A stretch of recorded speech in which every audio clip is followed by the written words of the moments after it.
That stupid gadget won't save you now, Marcus sneered, pushing me toward the basement door. I stumbled, my hand instinctively touching the smartwatch my aunt had given me for my 16th birthday.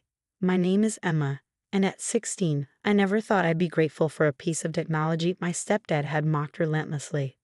Please, Marcus, I'm sorry, I whispered, though I wasn't sure what I was apologizing for this time.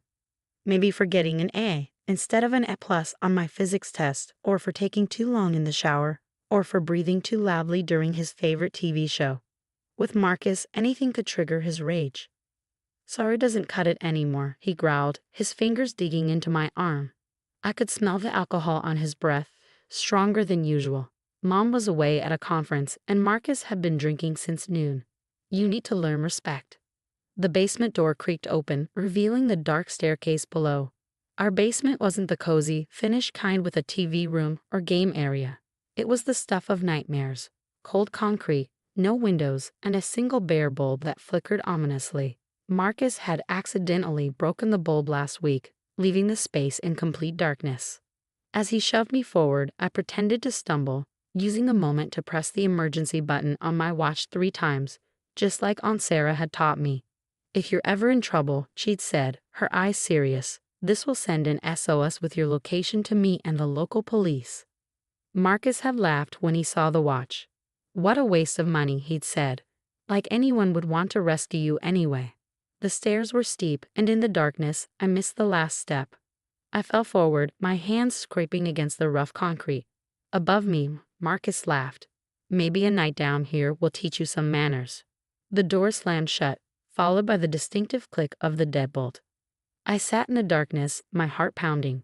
The basement air was damp and cold, carrying the musty smell of mold and forgotten things. Somewhere in the darkness, I could hear water dripping steadily. Drip, drip, drip. Like a countdown to something I didn't want to face. My watch vibrated softly. Aunt Sarah's response. Hold on, Emma. Help is coming. Stay strong. I clutched the watch close, its dim display providing the only light in the oppressive darkness. Upstairs, I could hear Marcus moving around, his heavy footsteps creaking across the floorboards. He was probably getting another drink, settling in for another night of making my life hell. He'd married my mom 2 years ago, and since then, our house had become a prison of careful steps and held breaths. Mom didn't see it, or maybe she didn't want to see it. Marcus was charming when she was around, playing the role of the concerned stepfather perfectly. Emma's been so rebellious lately, he'd say, shaking his head sadly. I'm just trying to help her stay on the right path. The right path. I almost laughed at the thought. Marcus's right path was paved with bruises I had to hide and explanations I had to invent. I'm just clumsy, I tell my teachers when they notice my limping. I fell during soccer practice, I'd say when friends asked about the bruises on my arms. The watch vibrated again. Police are 5 minutes out. Stay quiet. I held my breath, straining to hear any movement upstairs. Marcus's footsteps had stopped, replaced by the sound of the TV blaring some sports game. In the darkness, memories of previous punishments flooded back. The time he'd locked me in my room for 2 days because I'd forgotten to take out the trash. The night he'd made me stand in a corner for hours because I'd gotten home 10 minutes late from school. Each incident carefully timed to happen when Mom was away, each bruise strategically placed where it wouldn't show. But this time was different. This time, I wasn't alone with my fear. The watch on my wrist was more than just a timepiece. It was a lifeline, a connection to people who would believe me, who would help me. Suddenly, the TV volume upstairs dropped. I heard Marcus curse, followed by the sound of heavy footsteps approaching the front door. My heart nearly stopped when I heard the authoritative knock. Police, open up.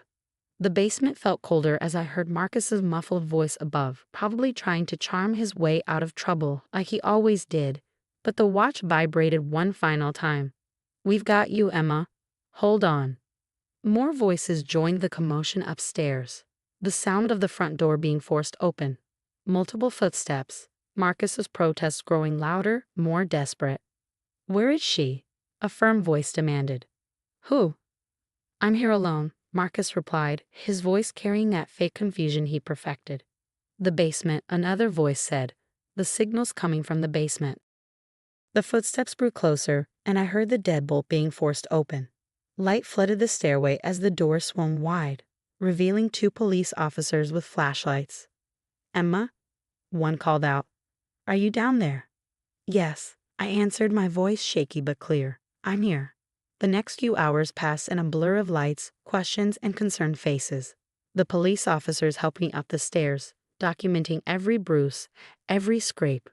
In the harsh light of our living room, I saw Marcus handcuffed on the couch, his face twisted with rage. "She's lying," he spat. "She's just a troubled kid who locks herself in the basement for attention. Ask her mother." But this time, his words couldn't hurt me. One of the officers, a kind-faced woman named Officer Torres, was already scrolling through my watch's history. The device had been quietly collecting data for months, sudden spikes in heart rate coinciding with Marcus's disciplinary sessions, timestamps of previous basement incidents, even audio clips automatically recorded when my distress levels peaked. "Smart girl," Officer Torres murmured, looking at me with understanding eyes. "You've been documenting everything, haven't you?" I nodded, thinking of Aunt Sarah's insistence when she gave me the watch. "It's not just for emergencies," she'd said. "It's for truth-telling." The paramedics arrived next, checking me over in the ambulance while Marcus was escorted to a police car. As they treated my scrapes and documented my older injuries, my watch buzzed again. "Aunt Sarah, I'm on my way. You're safe now, sweetheart." "You're so brave." At the hospital, more questions came. Child services arrived, taking detailed notes as I finally let out 2 years of carefully guarded secrets. The nights locked in various rooms, the accidents that weren't accidents, the carefully constructed lies I'd been forced to tell. "Why didn't you tell anyone sooner?" the social worker asked gently. I thought about Mom, about how happy she'd seemed with Marcus at first, how she'd finally smiled again after years of struggling as a single parent. "I didn't want to ruin everything," I whispered, "and I didn't think anyone would believe me." "The evidence on your watch is pretty convincing," Officer Torres said, still reviewing the data. "Multiple incidents of elevated stress patterns, consistent with your timeline of abuse. Audio recordings of threats. Even GPS data showing you confined in various locations around the house." My aunt arrived like a whirlwind of protective energy, wrapping me in a fierce hug that smelled of her familiar lavender perfume. "I knew something was wrong," she said, her voice thick with emotion. "I could feel it every time I visited, but your mother." "Where is Mom?" I asked, suddenly realizing she hadn't been mentioned in all the chaos. "They're trying to reach her at the conference," Aunt Sarah explained, her face hardening slightly. "She's not answering her phone." The hospital decided to keep me overnight for observation, though my injuries weren't severe. Aunt Sarah stayed with me, setting up camp in the uncomfortable hospital chair despite my protests. "I'm not leaving you alone again," she said firmly. "I should have pushed harder when I suspected something was wrong. Should have done more than just give you that watch." The watch was enough, I told her, touching the device that had become my silent protector. It gave me proof, made me feel less crazy when he'd tell me I was imagining things. Around midnight, Mom finally arrived, her face pale and shocked. She rushed to my bedside, tears streaming down her face. "Emma, baby, I had no idea. I'm so sorry. I should have seen it. Should have known." I wanted to be angry with her, wanted to scream about all the times I tried to hint at what was happening. But looking at her devastated face, I saw what Marcus had stolen from both of us. Trust, security, peace in our own home. "Mrs. Sullivan," Officer Torres interrupted gently, "we need to discuss some things. Your daughter's watch has provided extensive evidence of ongoing abuse. There will need to be an investigation." Mom's face crumpled further, but she straightened her shoulders. "Of course. Whatever you need. Emma comes first now. She should have always come first." As they talked in the hallway, Aunt Sarah squeezed my hand. "You know what happens now, right?" I nodded, feeling oddly lighter despite everything. "He can't hurt us anymore." "Not just that," she said, a small smile playing on her lips. "That watch, it did more than save you from the basement. Every piece of evidence it collected, every recording it made, it's building a case that he can't charm his way out of. Your stepdad's going to learn that technology isn't so stupid after all." For the first time in 2 years, I felt myself really smile. Marcus had always been so confident in his ability to manipulate situations, to make people see what he wanted them to see. But he'd underestimated both me and the simple device he'd mocked so often. As I drifted off to sleep that night, my watch buzzed one more time. A message from Officer Torres. Evidence review complete. Arrest warrant formalized. He won't be getting out on bail. You can rest easy now. I closed my eyes, finally feeling safe. Tomorrow would bring more questions, more challenges, more healing to do. But tonight in this hospital room with my aunt's steady presence beside me, I knew one thing for certain. Sometimes the smallest things, like a watch given with love, can break the biggest chains. 6 months later, I sat in a courtroom, my watch still securely fastened to my wrist as Marcus's sentencing hearing began. The past months had been a journey of healing, therapy sessions, and rebuilding trust with Mom. We'd moved in with Aunt Sarah temporarily, our old house holding too many dark memories. The prosecutor had built an airtight case, largely thanks to the evidence from my watch. What Marcus hadn't known was that the device had been systematically backing up everything to a secure cloud server. Every threat, every incident, every time he thought he was being clever, by hurting me where it wouldn't show. It was all there, time-stamped and documented. Your Honor, the prosecutor addressed the judge. The evidence collected from the victim's smartwatch presents a clear pattern of calculated abuse. The defendant didn't just harm Ms. Sullivan physically. He orchestrated a campaign of psychological torture, carefully timed to coincide with her mother's absences. Marcus sat at the defense table, wearing an ill-fitting suit that couldn't hide how prison had already changed him. Gone was the confident swagger, the charming smile that had fooled so many people. He looked small now, defeated. His lawyer had advised him to plead guilty, hoping for leniency. But the judge had seen the complete evidence package, over 2 years of documented abuse, all neatly cataloged by a device that Marcus had repeatedly mocked as stupid and worthless. Mom sat beside me, holding my hand tightly. She'd been through her own healing process, attending therapy sessions and domestic violence support groups. I should have protected you, she'd say often, but I'd learned to respond with what my therapist had taught me. We both survived him. Now we're both getting stronger. The judge's voice brought me back to the present. Mr. Howard, stand for sentencing. Marcus rose slowly, his handcuffs clinking softly. For a moment, our eyes met, and I saw a flicker of the old rage there. But this time, I didn't flinch. I had nothing to fear from him anymore. This court has reviewed extensive evidence of systematic abuse against a minor. The judge began, her voice stern. What makes this case particularly disturbing is the calculated nature of your actions. You deliberately timed your abuse to avoid detection, used psychological manipulation to maintain control, and showed a complete disregard for the physical and emotional well-being of a child in your care. Aunt Sarah squeezed my shoulder supportively as the judge continued. The evidence provided by the victim's smartwatch has given this court an unprecedented look into the pattern of domestic abuse.